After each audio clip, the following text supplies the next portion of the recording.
The gravel crunched under Nathan Caldwell's worn leather boots as he stepped onto the driveway of a secluded Smoky Mountain cabin in Tennessee, his temporary refuge for the next 3 months. At 41, the white American novelist had crafted 17 best-selling romance novels, his name a fixture on bookstore shelves.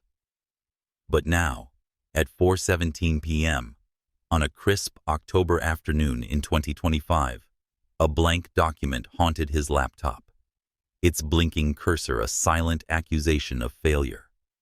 For 9 months, words had eluded him, each attempt at a new chapter dissolving into frustration. His agent, Laura, had called it temporary writer's block during their last call, her voice sharp with urgency. "Get out of Nashville, Nathan," she'd urged. "Find your voice in the mountains, or we're out of options. The publisher's deadline is firm, 3 months, or they'll pull the contract." The words stung, a reminder that 20 years of literary success could unravel with one unwritten book. Nathan, his pale skin lightly freckled from years of Tennessee sun, surveyed the cabin with tired green eyes.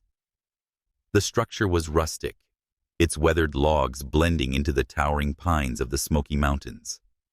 A wraparound porch promised quiet evenings, and the windows glinted with the fading light of a sky streaked with pink and gold. This was his exile, a place to wrestle his creativity from the void. He dragged his suitcase from the rental car, the sound echoing in the silent valley. The air smelled of pine and damp earth, starkly contrasting Nashville's urban hum. Inside, the cabin was larger than he'd expected, with cedar-scented air and hardwood floors that creaked underfoot. Exposed beams loomed overhead, and a stone fireplace dominated the living area, its hearth cold but ready to warm the space. Dust motes danced in shafts of sunlight streaming through tall windows, giving the place an untouched, timeless feel. He set his laptop on the rustic dining table, its modern black surface clashing with the wood's warm grain. Opening his manuscript file, untitled romance novel, he stared at the empty page. At 41, Nathan had built a career writing about love, sweeping, heartfelt stories that captivated readers. But somewhere along the way, he'd lost faith in the emotions he crafted. His last relationship with Sarah ended 2 years ago, when she'd said, "You write love like you believe in it, Nathan, but you live like you're terrified of it." Her words lingered, a truth he couldn't shake. Was that why the page stayed blank? Because he no longer believed in the happy endings he'd spent his life creating? The silence of the cabin was profound, almost alive, pressing against his ears like a challenge. In Nashville, there was always noise, traffic, neighbors, the buzz of city life. Here, the quiet was a mirror, reflecting his doubts. He typed, "Chapter 1, then deleted it, the cursor mocking him again. His phone buzzed, a text from Laura. "Cabin okay? Better be writing. Deadline's non-negotiable. Please don't make me regret this extension." Nathan tossed the phone aside, irritation flaring. He wandered to the kitchen, finding cabinets stocked with basics, coffee, canned goods, spices, likely courtesy of the rental company, ensuring their reclusive tenant wouldn't starve. The refrigerator hummed, revealing bottled water and a few sad carrots. He grabbed a bottle, returned to his laptop, and typed, "Love is a risk for those who've learned trust is a luxury." The sentence felt raw, too honest. He stared at it, wondering if it was the start of something or another false hope. Nathan leaned back, running a hand through his dark hair, now flecked with gray. At 41, he was at a crossroads. His career, belief in love, and sense of self all teetering on the edge. The Smoky Mountains stretched endlessly outside, their peaks shrouded in mist that mirrored the fog in his mind. This cabin was his last chance to rediscover the spark that had once made his stories soar. But as he sat in the stillness, he couldn't shake the feeling that inspiration wouldn't come from solitude alone. Maybe, just maybe, it would take something, or someone, unexpected to change everything. What do you think, friends? Have you ever felt stuck like Nathan, searching for a spark to reignite your passion? Drop your thoughts in the comments below. I'd love to hear your stories. If this tale of solitude and second chances resonates, give it a like to let me know, and subscribe to join us for the rest of Nathan's journey in the Smoky Mountains. Let's see where this story takes us. The Smoky Mountain silence was shattered at 3:30 p.m. by the crunch of tires on gravel. Hunched over his laptop in the Tennessee cabin, Nathan Caldwell frowned at the intrusion. His manuscript, still a barren page, mocked him as he pushed back from the rustic dining table. Through the tall window, he saw a battered SUV pull up beside his rental car, its engine coughing before falling silent. A woman stepped out, her teal sweater vibrant against the muted greens of the pines. Her hair was swept into a neat bun, and her movements carried a quiet grace, tempered by a cautious survey of the cabin.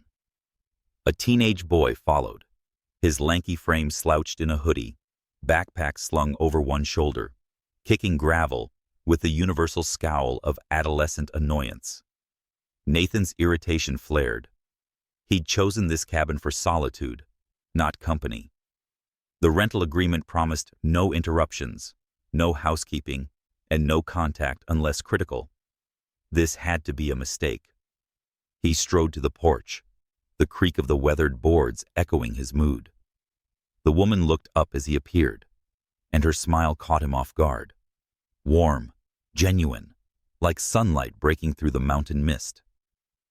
It was at odds with the guarded posture of someone who'd learned to expect trouble from strangers. "You must be Nathan Caldwell," she said, her voice carrying a soft Memphis drawl that smoothed the edges of her words. "I'm Amara Thompson, your cook for the stay. There's been a mix-up, I think." Her son lingered by the SUV, eyeing Nathan skeptically, wondering whether this stranger warranted his attention. Nathan's jaw tightened. "Mix-up is putting it mildly," he said, his tone sharper than intended. "I requested complete isolation, no interruptions." Amara's smile faltered, but she held her ground, pulling a folded document from her purse. "According to my contract, I'm here to handle 3-month meals, including housing for my son, Malik, and me." She gestured to the teenager, who offered a half-hearted wave before returning to his gravel kicking. Nathan scanned the contract, recognizing Laura's meticulous handwriting in the agency's letterhead.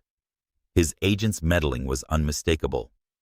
"My agent hired you," he said, more to himself than Amara, irritation simmering. She didn't mention it. Amara nodded, her composure practiced, as if she'd navigated worse confrontations. "I understand this wasn't your plan, Mr. Caldwell. We can call your agent to sort it out if you'd like." Her tone was diplomatic, but her eyes betrayed a flicker of need. This job wasn't just a gig, but a lifeline. Nathan hesitated, his instinct to send them away warring with the weight of that look. He pulled out his phone and dialed Laura, each ring fueling his frustration. When her assistant answered, Nathan cut in. "Put Laura on. Now." The hold music grated, a tinny pop tune that clenched his teeth. Amara, meanwhile, unloaded a cooler from the SUV's trunk, her movements efficient, while Malik leaned against the vehicle, earbuds now in place, blocking out the world.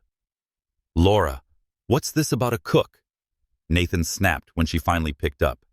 Her voice crackled through, unfazed. "Nathan, you're wasting away on coffee and takeout. Amara's a gem. I found her through a temporary help service. She'll keep you fed, no distractions, so that you can write." "Perfect." Nathan glanced at Amara, who was now organizing bags with quiet purpose, and Malik, whose skeptical glance darted his way. "He said she comes with a teenager," lowering his voice. "Her son, Malik, quiet kid, needs a place to stay. You won't notice them, Laura replied, already shuffling papers, moving on to her next crisis. Be nice, Nathan, and finish the damn book. The line went dead. Nathan pocketed his phone, studying Amara. Her posture spoke of resilience, but her eyes held stories of disappointment weathered with grace.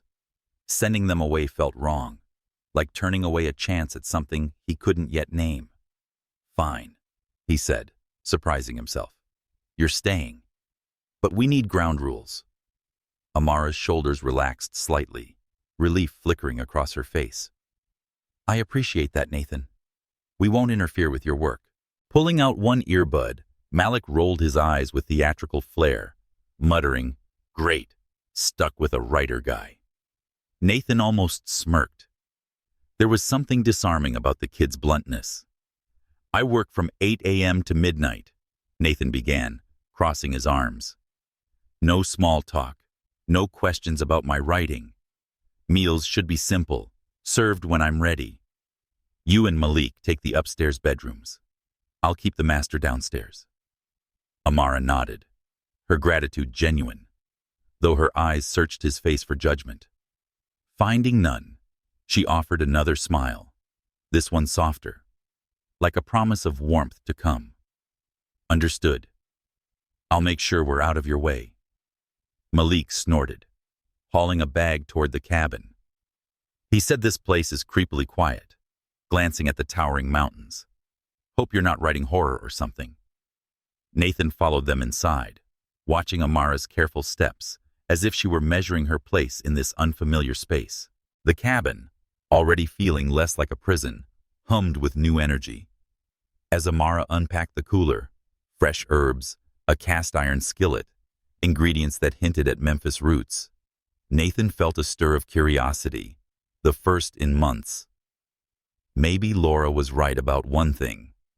This could be interesting. And who knew? Perhaps a cook's smile and a teenager's sarcasm were exactly what his blank page needed. Hey friends, what do you think of Nathan's unexpected guests?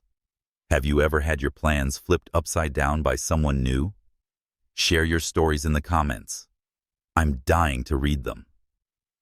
If you're hooked on this Smoky Mountain tale, hit that like button to keep the love flowing, and subscribe to follow Nathan, Amara, and Malik's journey. Let's see what surprises Part 3 brings.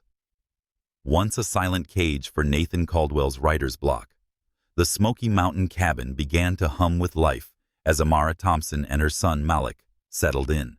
By the third day, a tentative rhythm emerged, like a melody finding its groove. Nathan woke at dawn, his laptop open on the rustic dining table, chasing words that still eluded him. Amara moved through the kitchen quietly, her presence marked by the clink of pans and the warm scent of coffee strong enough to jolt Nathan from his haze. Meanwhile, Malik disappeared upstairs after breakfast, his earbuds a shield against the world, only emerging for meals or exploring the woods with restless energy. Nathan, who'd craved solitude, found himself oddly comforted by the sounds of their lives weaving into his. Amara's cooking was a revelation, each dish a nod to her Memphis roots.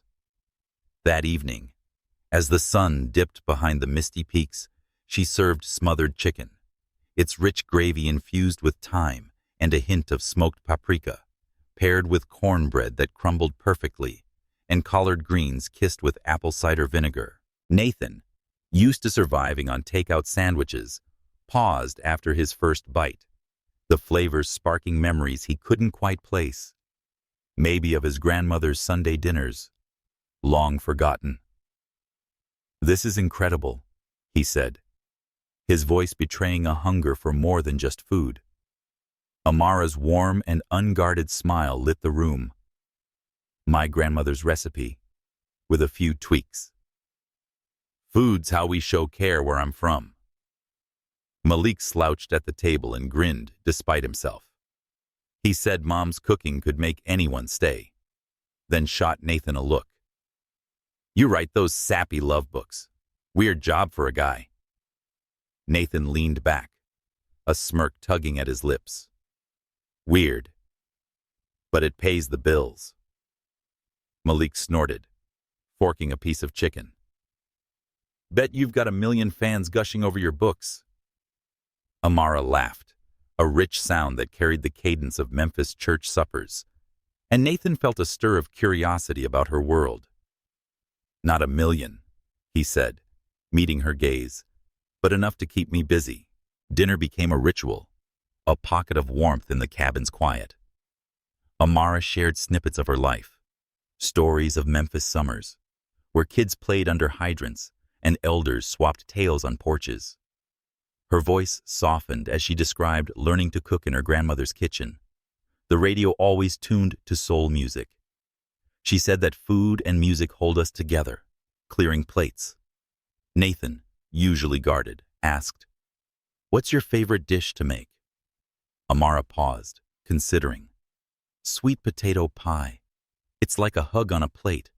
Reminds me of home." Her eyes held a mix of pride and longing, and Nathan felt a pang, wondering what home meant to someone who'd uprooted her life for her son. Malik, warming to the conversation, tossed in his quip.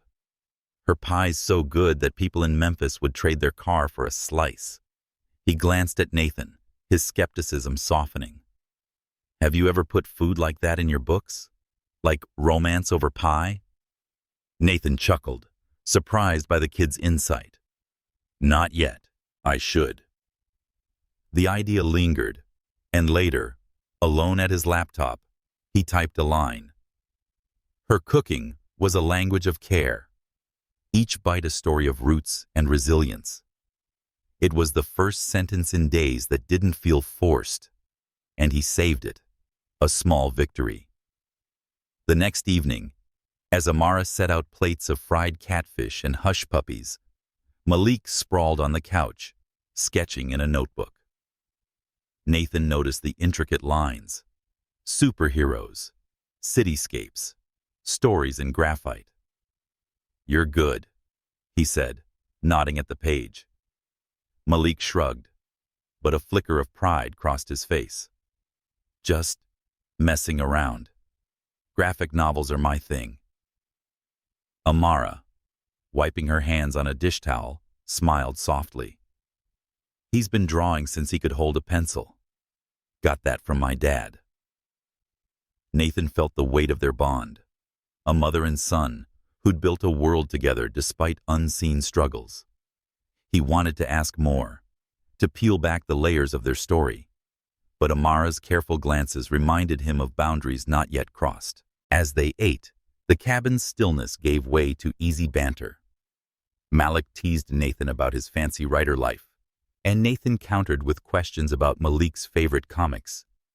Amara's laughter wove through their words, her presence a steady anchor. Nathan caught himself watching her.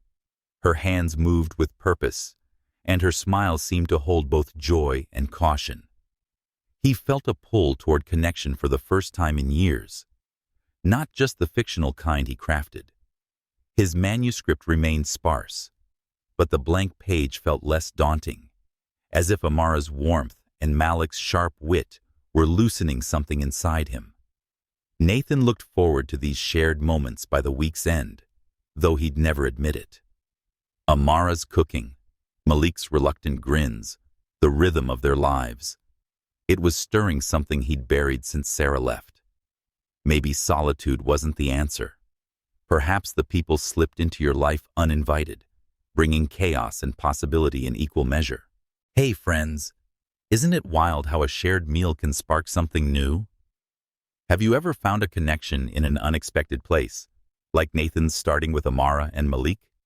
Drop your stories in the comments. I'm all ears.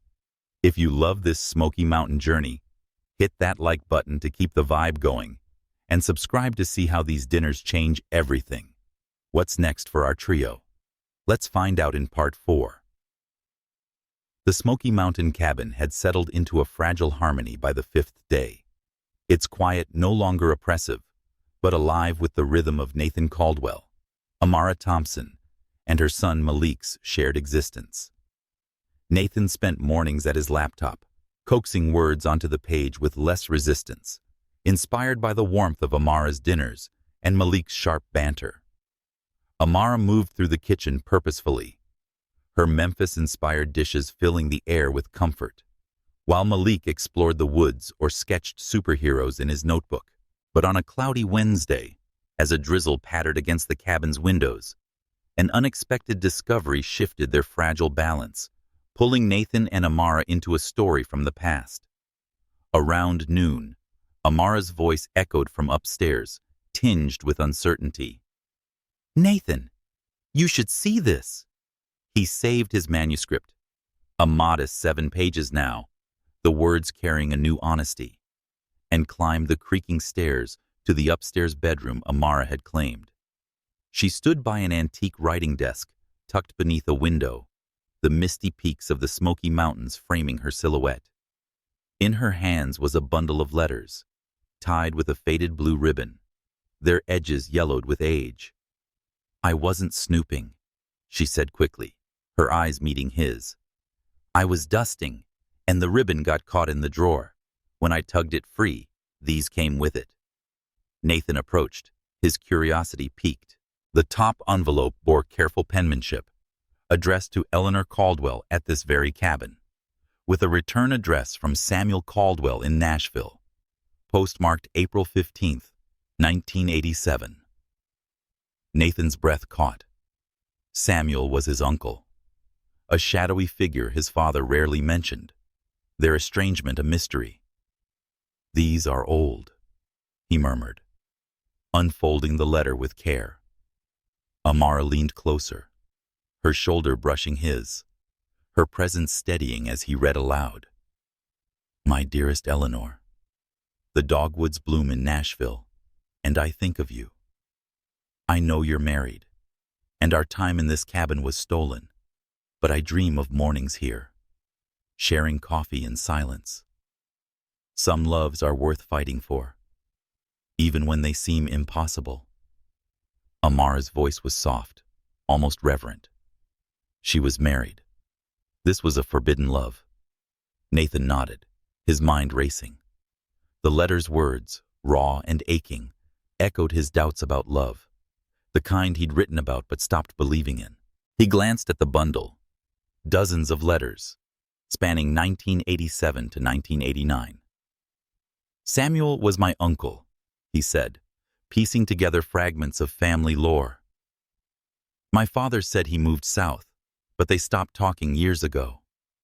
I never knew why." Amara's fingers traced the ribbon, her expression thoughtful. These were hidden, not thrown away. They meant something to her. They sat on the floor by the window, the drizzle outside a soft percussion, and opened another letter, dated July 1987. Samuel wrote of visiting Eleanor when her husband was away on business, finding her tending her garden, her loneliness palpable. He wrote that "I saw you crying among the roses, and I knew I'd never be practical about loving you." Nathan felt a chill, the words cutting close to his guarded heart. Amara, reading silently, bit her lower lip, a habit Nathan had noticed when she was deep in thought. He loved her despite everything, she said. The risk, the guilt. It's beautiful, but it's heavy. Nathan met her gaze, the air between them charged with unspoken understanding. The letters were a mirror, reflecting their cautious steps toward connection.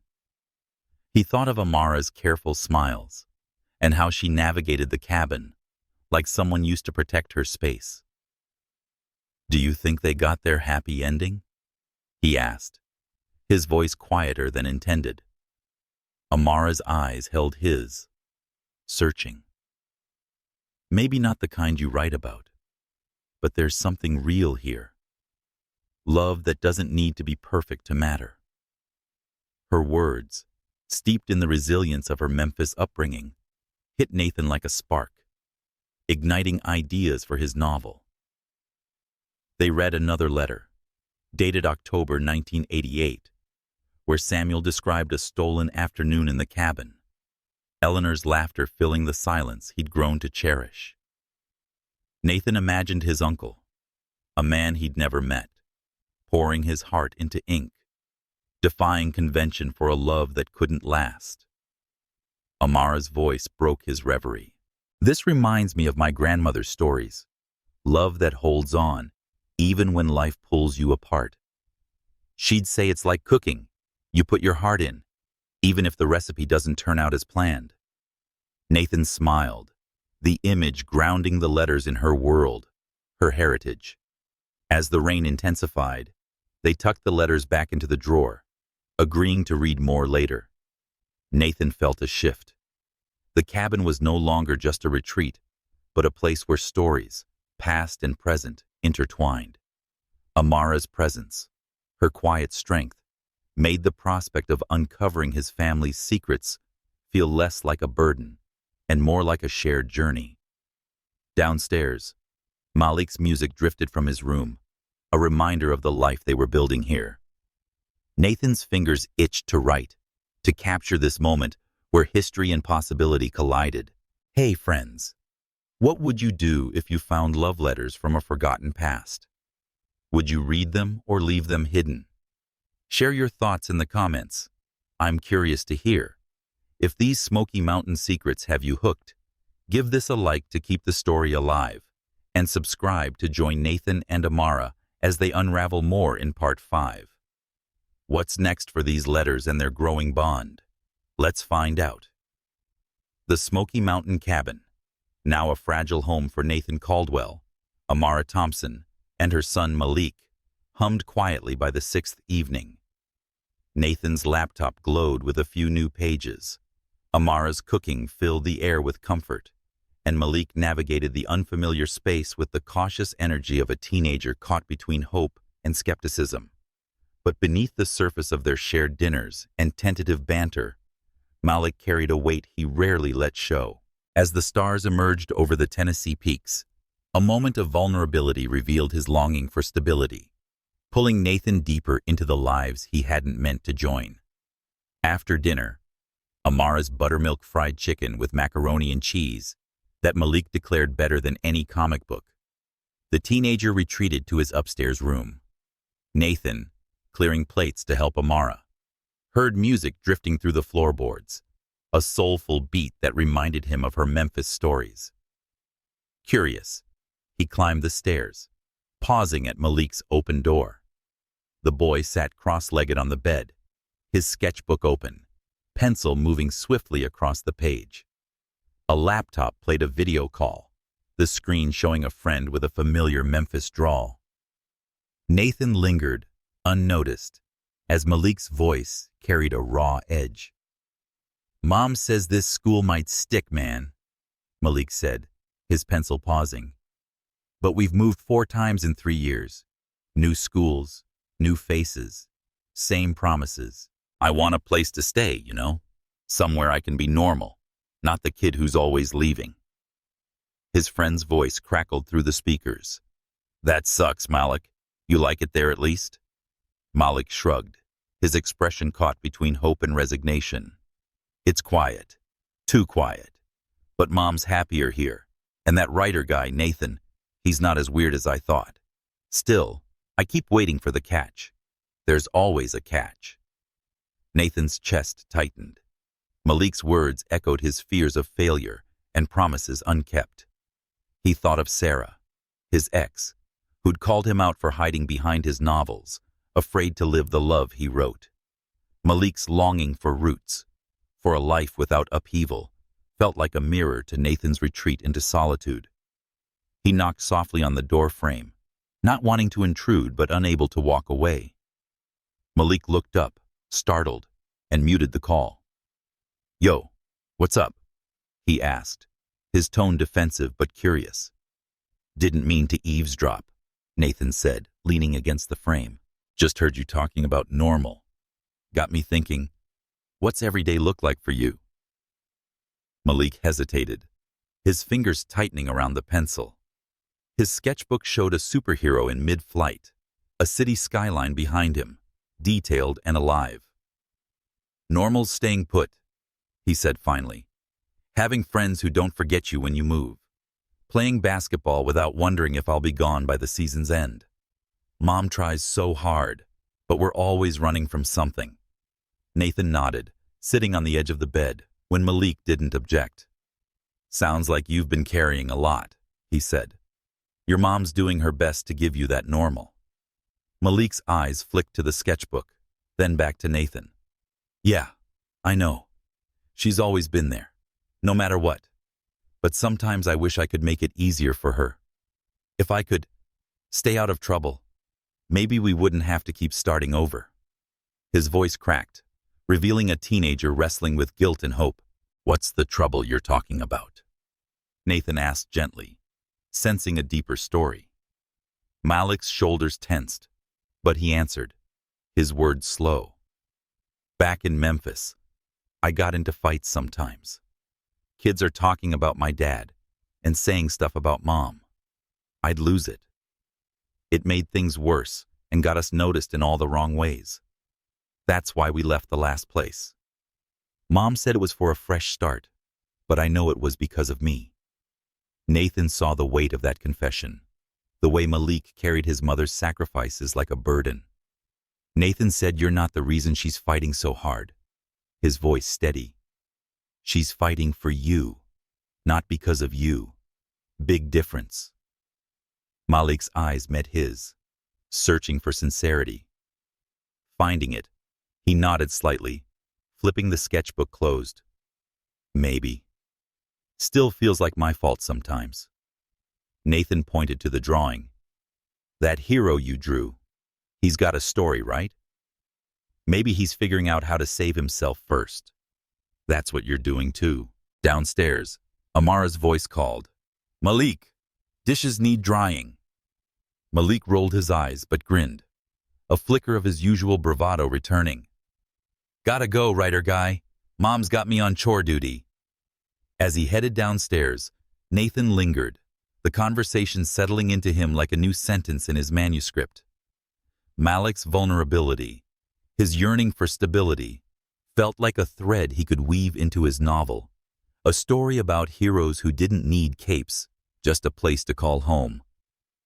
Back at his laptop, Nathan typed. He wanted a life where the ground didn't shift beneath him, where love was a promise kept, not a dream deferred. The words flowed, carrying Malik's hope and Amara's strength. Once a prison, the cabin felt like a canvas for stories, real ones, messy and true. Nathan glanced at the stairs, hearing Amara's laughter mix with Malik's playful complaints. For the first time, he wondered if his own story might find its spark not in solitude, but in the people who'd crashed into his world. Hey, friends, what do you think of Malik's dream for everyday life? Have you, or someone you know, ever felt like you're running from something, searching for a place to belong? Share your stories in the comments. I'd love to hear them.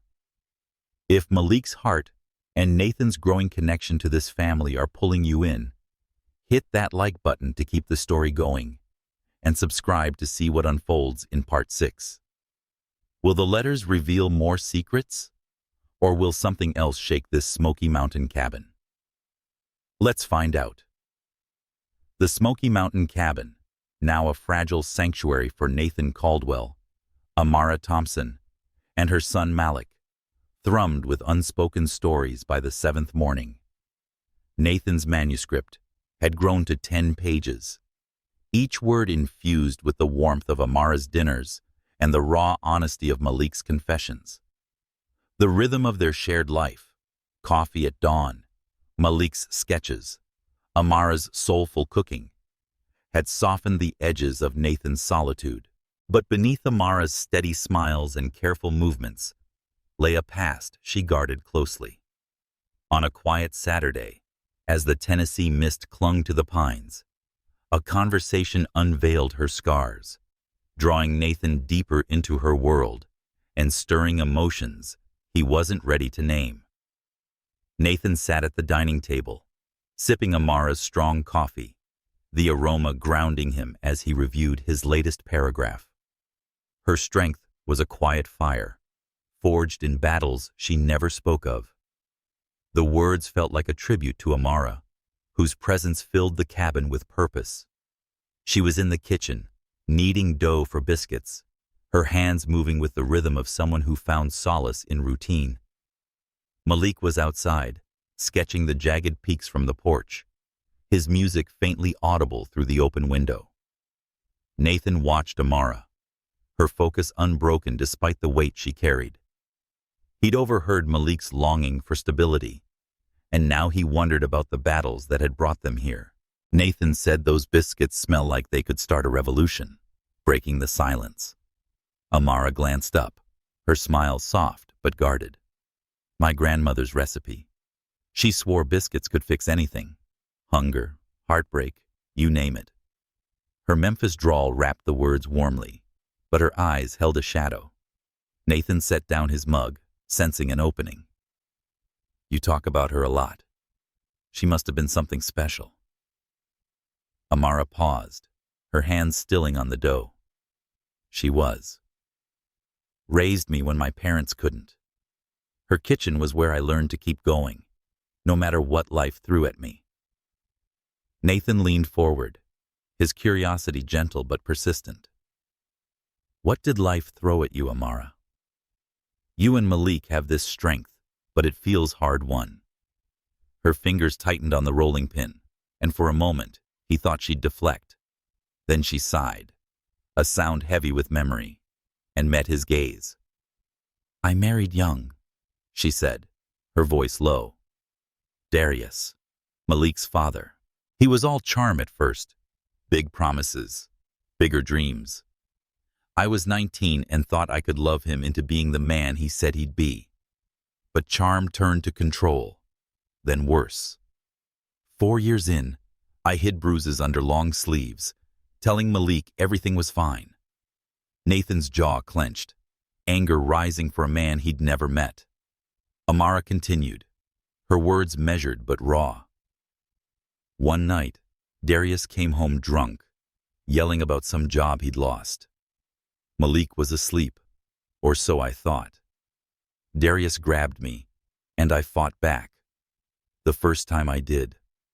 Malik saw it all, just a kid, eyes wide with fear. That was the moment I knew we had to leave. Packed a bag, took him to my grandmother's, and never looked back. But starting over, moving from city to city, it's like trying to outrun a storm that keeps finding you. Her voice cracked, and Nathan saw the toll of those years, the constant vigilance, the weight of protecting Malik. You're not running anymore, he said softly. You're building something here. Amara's eyes searched his, looking for judgment and finding none. I want to believe that, she said. But every time I think we're safe, something pulls us back. Darius, memories, fear. My grandmother used to say, you can't cook a good meal if you're scared of the heat. I'm still learning to stand in it. Nathan nodded, her words resonating with his struggle to face the blank page, to believe in love again after Sarah's departure. He said your grandmother would have liked this cabin, gesturing to the window where the mountains loomed.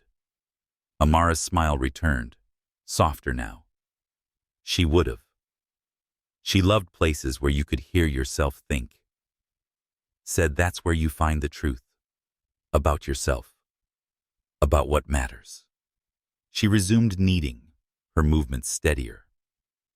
I cook her recipes to keep her close.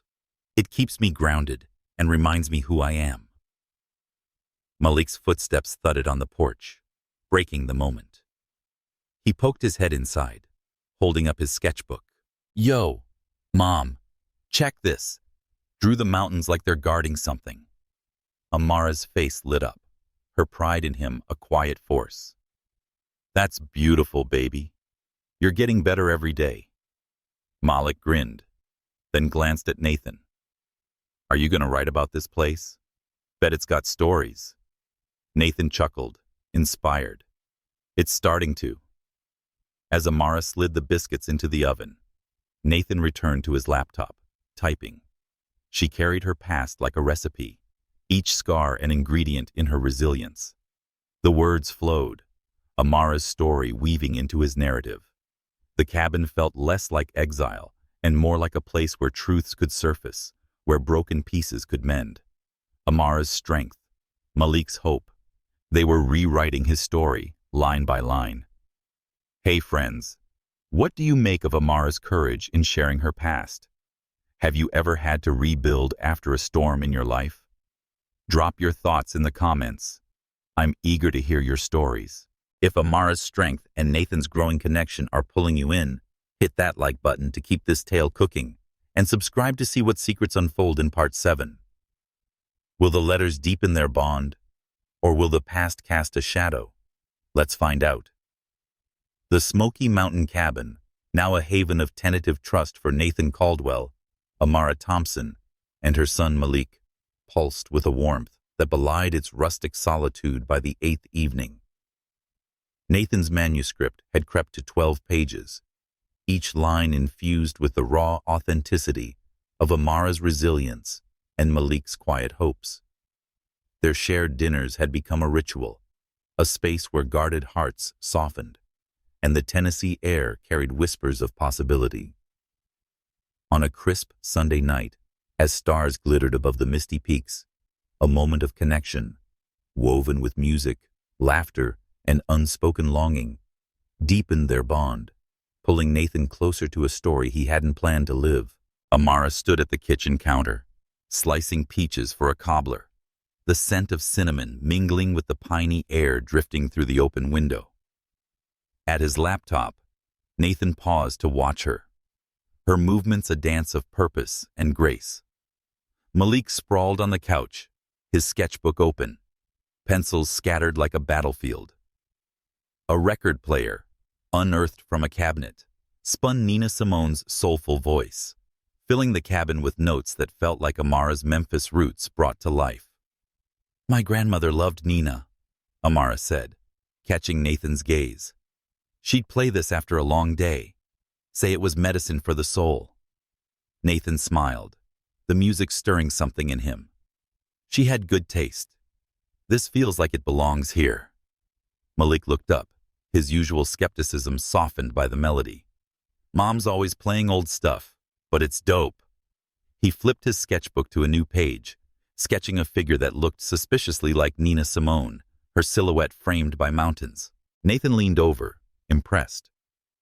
"You've got a gift, Malik. Have you ever thought about making your own graphic novel?" Malik shrugged, but a spark lit his eyes. "Maybe. Gotta have a story worth telling first." Amara's laugh, rich and unguarded, broke the moment. "You've got stories, baby. You don't know it yet." Dinner was a spread of Amara's Memphis magic. Fried catfish, golden and crisp, with hush puppies and a tangy slaw that balanced spice with sweetness. Nathan, who'd once seen meals as fuel, savored each bite, the flavors a testament to Amara's care. He said, "This is poetry on a plate," half joking but meaning it. Amara's smile was a reward, her eyes catching the lamplight. "Food's how we tell stories where I'm from. Every dish has a memory." Nathan nodded, typing a line in his head. Her cooking was a bridge, connecting past to present, pain to possibility. The conversation flowed easily, a tapestry of their lives. Malik shared his love for graphic novels, describing a favorite story about a hero who rebuilt a broken city. "It's like he doesn't save the world, just his corner of it," he said, glancing at his mom. Nathan caught the subtext. Malik's hope to find his corner of stability. Amara asked Nathan about his writing. Her questions were gentle but probing. "What makes a good love story for you?" she asked, setting down her fork. Nathan hesitated, the letters of Samuel and Eleanor flashing in his mind. "It's not about perfect endings anymore," he said. "It's about love that's real, even when it's messy. The kind that changes you." Malik snorted, breaking the tension. "Sounds like your books are getting less sappy." Nathan chuckled, meeting Amara's gaze, which held a flicker of something new. Curiosity, maybe, or recognition. Less sappy, more true, he said. The moment lingered, the air charged with unspoken possibilities. Amara rose to clear plates, her movements brisk, as if to shake off the intensity. Nathan followed, helping at the sink, their hands brushing as they passed dishes. The contact was brief but electric, and he caught her glance, her lips parting as if to speak, but choosing silence instead. Later, as the record spun to Feeling Good, Amara hummed along, her voice soft but resonant. Nathan watched her, the way she moved with the music, her strength and vulnerability intertwined. "You should sing more," he said, leaning against the counter. She laughed, shaking her head, not for an audience. "That's for church or family?" Malik piped up from the couch. "She's got a voice, though, and used to sing at community suppers back home." Amara's cheeks warmed, and Nathan felt a pull, a desire to know more of her world. The suppers, the songs, the life she'd left behind. Malik joined them, showing off a sketch of the cabin under starlight, its windows glowing. "This place is growing on me," he admitted. "Feels like we could stay a while." Amara's smile faltered, a shadow of her past crossing her face, but she nodded. "Maybe we will, baby." Nathan felt the weight of that, maybe, the hope and fear it carried. His manuscript beckoned, and he typed. Love wasn't a destination, but a journey, each step a risk worth taking. The words felt like a promise, not just for his novel, but for the connection in the cabin. As the night deepened, the three sat on the porch, the stars a canopy above. Amara's humming blended with the crickets, and Nathan felt something shift, a sense that this cabin, these people, were rewriting his story in ways he hadn't imagined. The letters of Samuel and Eleanor waited upstairs, but tonight, the living story before him mattered most. "Hey friends, how do you feel about the bonds forming between Nathan, Amara, and Malik? Have you ever found family in unexpected places, like a shared meal or a song? Share your stories in the comments. I'm all in for hearing them. If this Smoky Mountain tale is warming your heart, hit that like button to keep it glowing, and subscribe to see what unfolds in Part 8. Will the letters reveal more, or will new sparks fly? Let's find out. The Smoky Mountain Cabin, now a tapestry of trust and possibility for Nathan Caldwell, Amara Thompson, and her son Malik, glowed with quiet intimacy by the 9th afternoon. Nathan's manuscript had swelled to 15 pages, each word carrying the weight of Amara's resilience and Malik's hope. Their shared dinners and easy banter had woven a fragile family, but the love letters found in the antique desk lingered like a half-told story. On a misty Monday, as the Tennessee peaks stood sentinel, Nathan and Amara uncovered the final piece of Samuel and Eleanor's tale. This bittersweet resolution mirrored their cautious steps toward connection. Amara called Nathan upstairs after lunch, her voice tinged with anticipation. "I found something in the desk," she said, standing by the window where the letters had first emerged. The bundle, tied with a faded blue ribbon, lay open, but a single envelope sat apart, its paper crisper, as if added later. Nathan joined her, the creak of the floorboards blending with the soft patter of rain outside. "This one's different," Amara said, handing him the envelope. It was addressed to Eleanor Caldwell, postmarked December 1989, from Samuel Caldwell in Nashville. Tucked inside was a note in a different hand, delicate and precise. Nathan's heart quickened. Samuel was his uncle, a ghost from family stories, and this letter felt like a key to his silence. They sat on the floor, the misty light casting shadows across the letters. Nathan unfolded the final letter, reading aloud. "My dearest Eleanor, your husband knows. I saw the pain in your eyes when you said we must end this. You chose duty, and I'll respect that.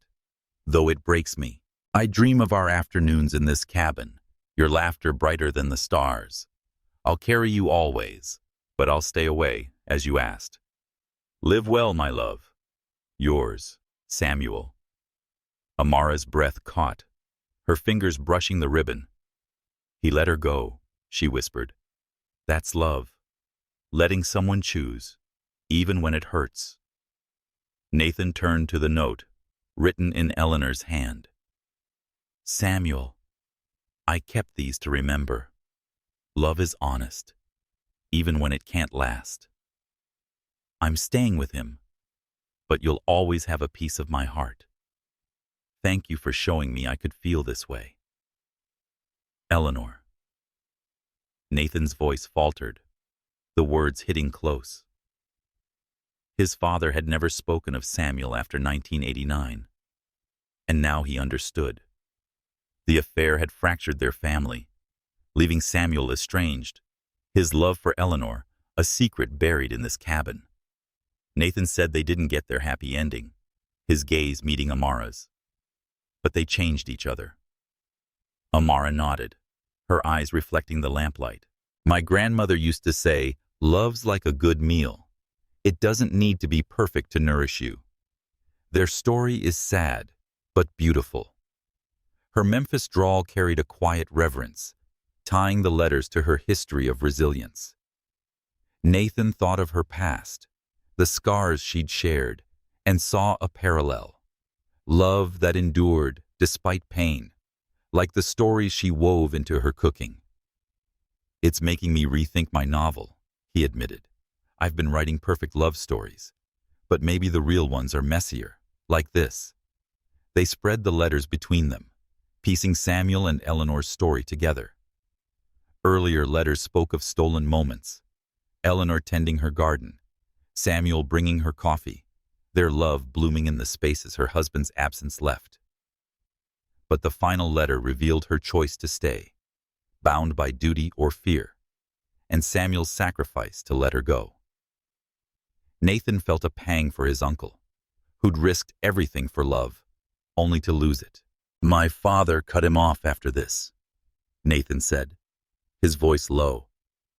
I think he saw Samuel's choice as betrayal. Never knew it was this complicated. Amara's hand rested near his, close, but not touching. Complicated's what makes it real, she said. Like us, being here, figuring out what this is. Her words hung between them, heavy with possibility. Nathan felt the pull of her closeness, the way her presence made the cabin feel like a home. His fingers brushed hers as they gathered the letters, a fleeting contact that jolted him. Amara didn't pull away, but her eyes held a cautious hope, mirroring his own. Malik's footsteps thudded downstairs, breaking the moment. Mom, are you making cobbler yet?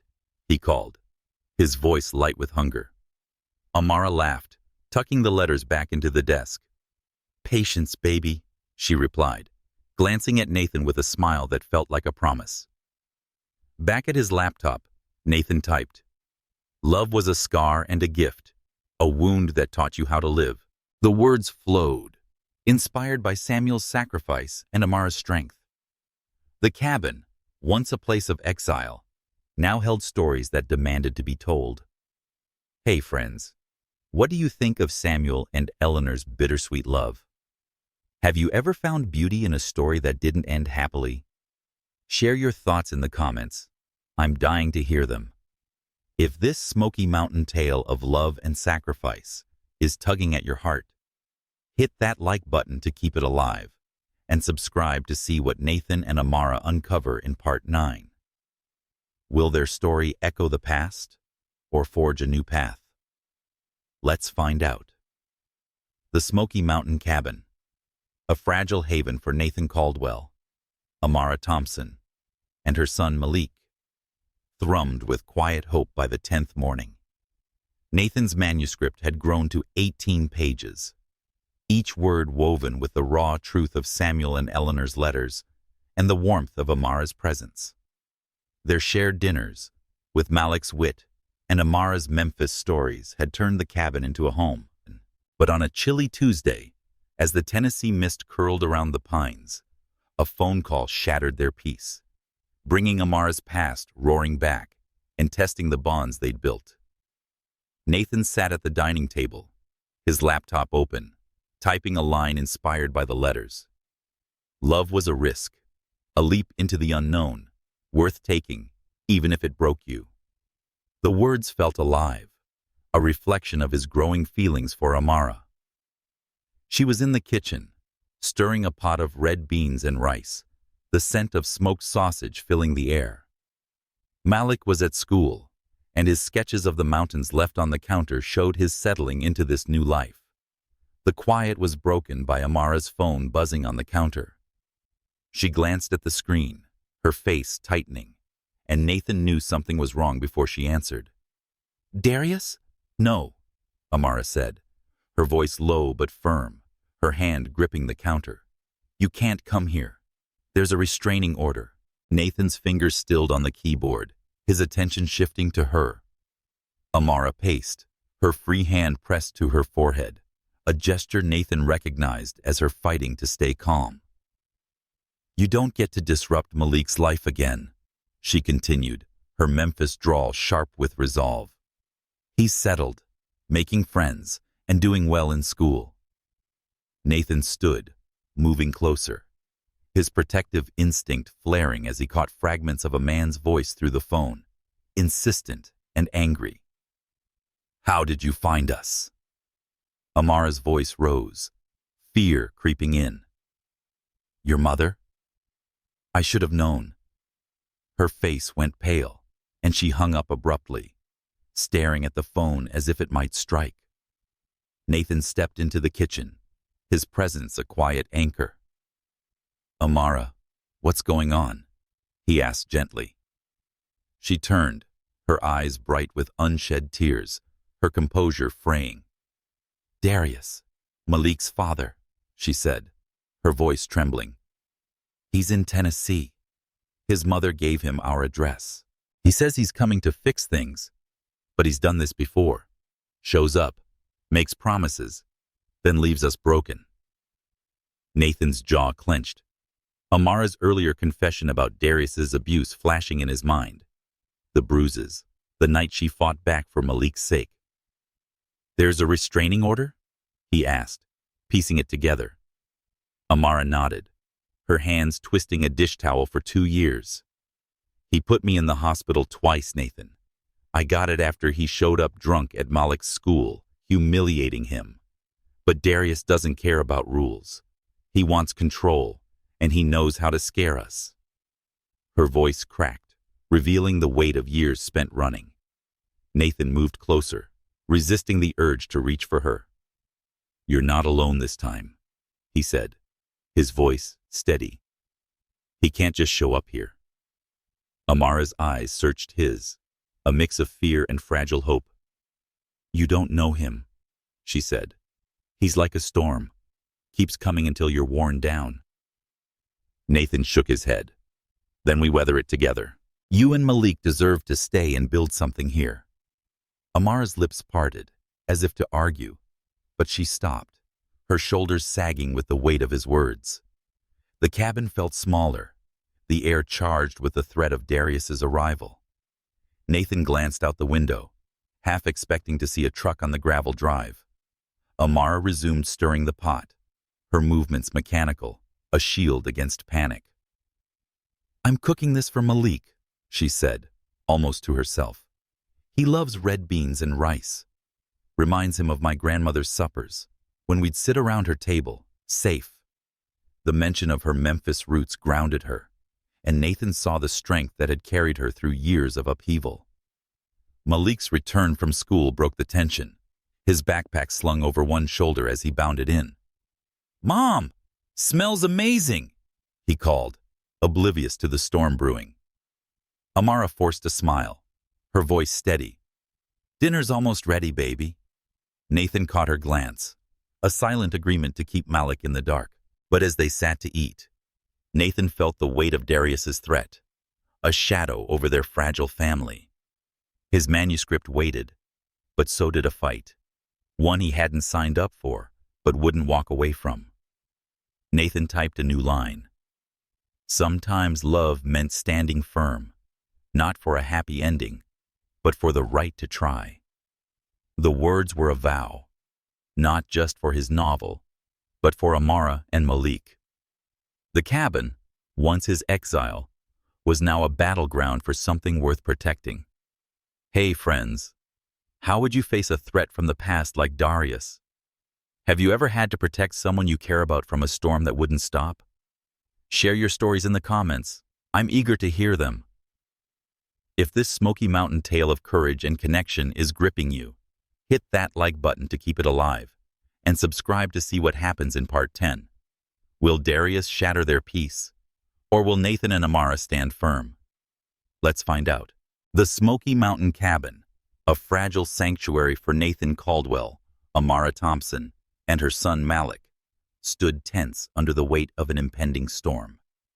By late Tuesday afternoon, the Tennessee air was thick with mist, mirroring the dread that settled after Amara's phone call with Darius, her ex-husband. At 20 pages, Nathan's manuscript lay forgotten as the threat of Darius's arrival loomed. Amara's revelation of his abusive past and the restraining order had ignited Nathan's protective instincts, binding him to the family he hadn't planned to join. When a pickup truck's roar broke the silence, the cabin became a battleground, testing their courage and the bonds they'd forged. Nathan stood at the kitchen window, watching Amara chop vegetables for dinner with mechanical precision, her hands betraying her nerves. Malik was still at school, safe for now, but the clock ticked toward his return. The gravel drive crunched under tires, and a dusty pickup truck swerved in, blocking Amara's SUV with deliberate menace. Nathan's pulse quickened as a tall man climbed out, his broad shoulders and tattooed arms radiating aggression. Darius. His stride toward the porch was a calculated swagger, each step a claim on territory he'd lost. Amara froze, her knife hovering over a bell pepper. "He's here," she whispered, her voice a mix of fear and defiance. Nathan moved to her side, his voice low. "Stay behind me. We've got this." Amara's eyes met his, her fear tempered by a spark of trust. She nodded, setting the knife down, her posture stiffening with resolve. Darius's knock was more a demand, rattling the door. Nathan opened it, positioning himself in the doorway, calmly belying the fire within. Darius's eyes narrowed, taking in Nathan's unexpected presence. "Who the hell are you?" he growled, his voice thick with menace. "I'm telling you to leave," Nathan said, his tone steady but unyielding. "You're on private property, and there's a restraining order." Darius sneered, stepping closer, his bulk looming. "This is between me and my wife." Nathan didn't flinch. "Ex-wife. Amara's made it clear you're not welcome." Behind him, Amara's voice cut through, sharp with her Memphis steel. "Darius, you're violating the order. Leave, or I'm calling the police." Her hand gripped her phone, ready to dial, her strength a quiet force that bolstered Nathan's resolve. Darius's gaze flicked between them, recalculating. "Can you keep me away from my family?" He spat, his fists clenching. Nathan held his ground, sensing the potential for violence crackling in the air. He said, "You're not their family if you hurt them." His words deliberate. "Go now, or this gets legal." Amara stepped forward, her voice steady despite the tremor in her hands. "You don't get to disrupt Malik's life again. He's happy here. We're done with your promises." The standoff stretched, the mist outside curling like a shroud. Darius's eyes burned with frustration, but something in Nathan's unwavering stance and Amara's fierce resolve made him hesitate. "This ain't over," he muttered, backing toward his truck, his swagger deflated. He climbed in, the engine roaring as he peeled out, leaving a cloud of dust and empty threats. Nathan closed the door, the silence heavy with relief and lingering fear. Amara exhaled, her shoulders slumping. "He'll be back," she said, her voice barely above a whisper. "He always comes back." "Then we'll be ready," Nathan replied, meeting her gaze. "You're not running anymore." Amara's eyes held his, a mix of gratitude and vulnerability. "You didn't have to do that," she said. "But you did." Nathan shrugged, a faint smile breaking through. "Couldn't let him ruin your red beans and rice." Amara's fragile but real laugh eased the tension, a reminder of her strength rooted in her Memphis past. They returned to the kitchen, Amara resuming her cooking with renewed purpose. The scent of smoked sausage and spices filled the air, a small act of defiance against Darius's shadow. Nathan sat at his laptop, typing a new line. "Love was a stand you took, not for victory, but for the right to stay." The words carried Amara's courage, her refusal to break. Malik's school bus would arrive soon, and they'd agreed to shield him from the confrontation for now, preserving his fragile hope. But Nathan knew this wasn't the end. Darius's threat lingered, a test of the family they were becoming. As Amara stirred the pot, she hummed a faint tune, a gospel melody from her grandmother's kitchen. Nathan watched her, the sound grounding him. The cabin, once his exile, was now a place worth fighting for, its walls holding their shared strength. He didn't know what Darius's next move would be, but he knew he'd stand with Amara and Malik, no matter the cost. Hey, friends. What would you do in a showdown like Nathan and Amara faced with Darius? Have you ever stood up to protect someone you care about? Drop your stories in the comments. I'm all ears. If this Smoky Mountain tale of courage and defiance is gripping you, hit that like button to keep the fire burning, and subscribe to see what unfolds in Part 11. Will Darius return, or will their bond hold strong? Let's find out. The Smoky Mountain cabin, a fragile fortress for Nathan Caldwell, Amara Thompson, and her son Malik, stood under a tense hush by late Tuesday afternoon. Darius's brief but menacing appearance had left a shadow over their newfound harmony, with Nathan's manuscript at 22 pages, each word a testament to their resilience. Amara's strength and Nathan's stand had held Darius at bay, but the threat lingered like the Tennessee mist. When Malik returned from school, his hope for stability was tested by a reckless choice, leading to a confrontation that defined his path and solidified the family forming in the cabin. Nathan sat at the dining table, his laptop open but untouched, his eyes on the gravel drive where Darius's truck had roared away hours earlier. Amara was in the kitchen, preparing cornbread, her movements steady, but her glances toward the window betraying her worry. Malik burst through the door, his backpack slung over one shoulder, his face alight with the energy of a school day filled with new friends. "Mom, can we have cobbler tonight?" he asked, oblivious to the morning's tension. Amara forced a smile, her voice calm. "Sure, baby. How was school?" Nathan caught her eye, a silent agreement to keep Darius's visit quiet, preserving Malik's fragile sense of normalcy. But peace was shattered when Malik glanced out the window, spotting a dusty pickup truck idling at the road's edge, just beyond the property line. His expression shifted. Hope, suspicion, then a flicker of defiance. "That's Dad's truck," he said, his voice tight. Before Amara could react, he bolted outside, his sneakers crunching gravel as he ran toward the vehicle. Amara's cry, "Malik, no," echoed, but he was already halfway down the drive. Nathan grabbed his keys, his heart pounding. He said, "I'll bring him back," meeting Amara's panicked gaze. "Stay here." She nodded, her hands gripping the counter, her strength warring with fear. Nathan drove to a nearby overlook, a scenic pullout where tourists snapped photos of the rolling peaks. Darius's truck was parked aggressively, blocking the narrow space. Malik sat on a stone wall, facing his father, who stood with arms spread in a false gesture of welcome. Nathan parked and approached on foot, his steps deliberate, every instinct screaming caution. "Malik," he called, his voice carrying over the mountain breeze. Both figures turned, Darius's face darkening with territorial anger, Malik's a storm of confusion and stubborn hope. "What do you want?" Darius demanded, stepping between Nathan and Malik, his bulk a clear threat.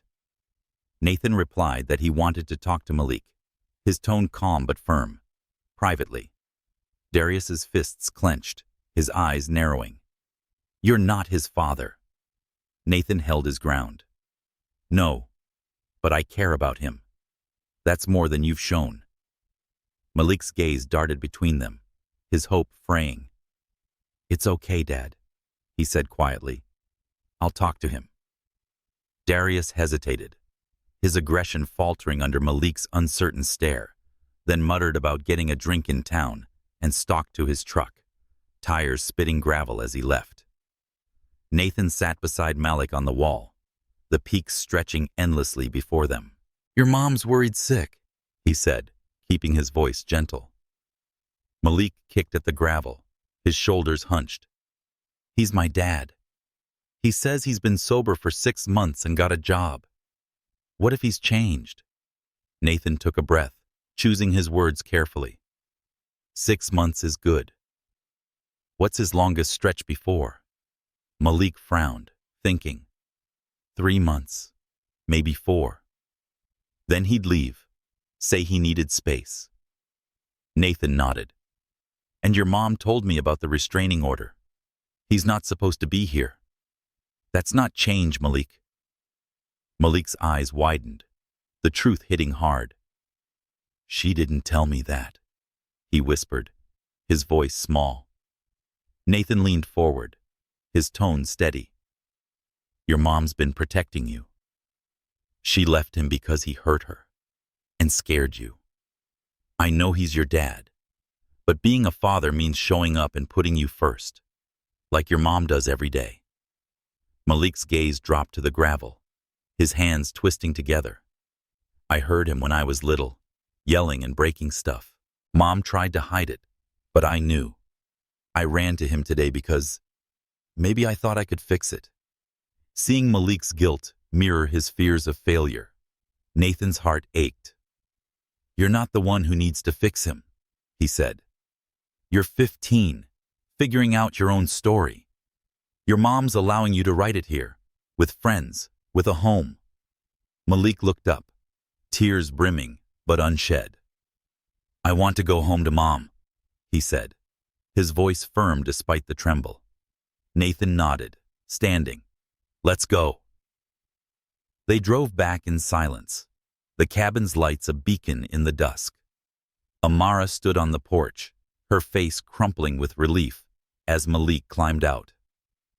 "I'm sorry, Mom," he said, wrapping his arms around her.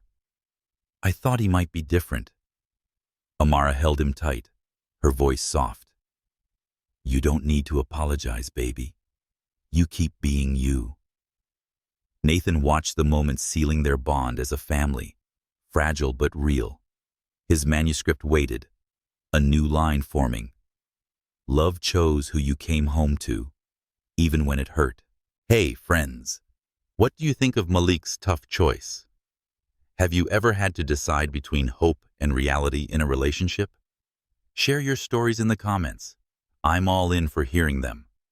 If this Smoky Mountain tale of courage and family is tugging at your heart, hit that like button to keep it going, and subscribe to see how Nathan, Amara, and Malik move forward in Part 12. Will their bond hold, or is more trouble coming? Let's find out. The Smoky Mountain cabin, once Nathan Caldwell's solitary exile, had transformed into a home for him, Amara Thompson, and her son Malik by the 11th evening. Darius's threat had been repelled, and Malik's choice to return to his mother had solidified their fragile family. At 25 pages, Nathan's manuscript pulsed with the raw truth of their journey, and the bittersweet love of Samuel and Eleanor's letters. On a crisp Wednesday night, under a starlit Tennessee sky, Nathan and Amara faced their fears, embracing a tentative love that promised not perfection, but possibility. At the same time, Nathan's novel found its heart. The cabin glowed with soft lamplight as Amara set out a simple dinner: cornmeal-crusted pork chops with sweet potato mash, a nod to her Memphis roots. Fresh from a school day buzzing with talk of a new friend, Connor, Malik sat sketching at the table, his superhero now standing atop a mountain. Nathan watched them, the ease of their bond a stark contrast to the tension of the previous day. Darius's departure had left a quiet relief, but Amara's cautious glances toward the windows betrayed lingering fears. Nathan, determined to anchor her, caught her hand as she passed him a plate. "You okay?" he asked, his voice low. Amara's fingers lingered in his, her smile fragile but real. "Getting there," she said. "Malik's safe, and that's what matters." Malik looked up, his pencil pausing. "I'm good, Mom. Connor's coming over this weekend to work on our history project. He's cool." Amara's face softened, her pride in his resilience shining through. "That sounds perfect, baby." Nathan felt a warmth settle in his chest, the kind he'd written about but never trusted until now. After dinner, Malik disappeared upstairs, his laughter echoing as he video chatted with Connor. Nathan and Amara stepped onto the porch, the night air cool and sharp with pine. The stars stretched above, unmarred by city lights, a canvas of possibility. Amara leaned against the railing, her breath visible in the chill. She said, "I've never seen stars like this in Memphis." Her voice soft. "Too much noise, too much light. You forget what's out there." Nathan joined her, close enough to catch the faint floral scent of her perfume, a reminder of her strength and softness. "I'm scared, Nathan," she admitted, her eyes fixed on the sky. "Trusting someone again and letting you in is a risk I can't take lightly. Not with Malik." Nathan turned to her, the starlight catching the resolve in her face. "I know," he said, his voice rough with honesty. "I've been running too, from love, from messes I couldn't write into neat endings. But you and Malik, you're worth the risk." Amara's gaze met his, searching, and he saw the weight of her past, the courage it took to stand here now. He reached for her hand, his touch slow, giving her space to pull away. She didn't. Her fingers curled around his, warm and steady, and for a moment they stood in the quiet, the stars bearing witness. "One day at a time," Amara said, her voice a promise. "That's all I can give." Nathan nodded, his heart full. One day at a time. The words echoed Samuel and Eleanor's letters, a love that didn't demand perfection, but thrived in its truth. Back inside, Nathan opened his laptop, the manuscript calling. He wrote, "Love wasn't a solution, but a brave complication, blooming where pain had taken root." She stood in the fire of her past, her strength a beacon, her heart a home. The words flowed, and a heroine inspired by Amara took shape, a woman whose scars were her story, whose love was a choice made with eyes wide open. Once a blank page, the novel now held 25 pages of truth, a testament to the family he'd found. Malik bounded downstairs, holding up his sketchbook. "Check this, Nathan. My hero's got a new power. Hope." Nathan grinned, seeing Amara's smile reflected in her son. "That's a good one," he said. Amara joined them, humming a gospel tune filling the air, a thread of her Memphis heritage weaving through the moment.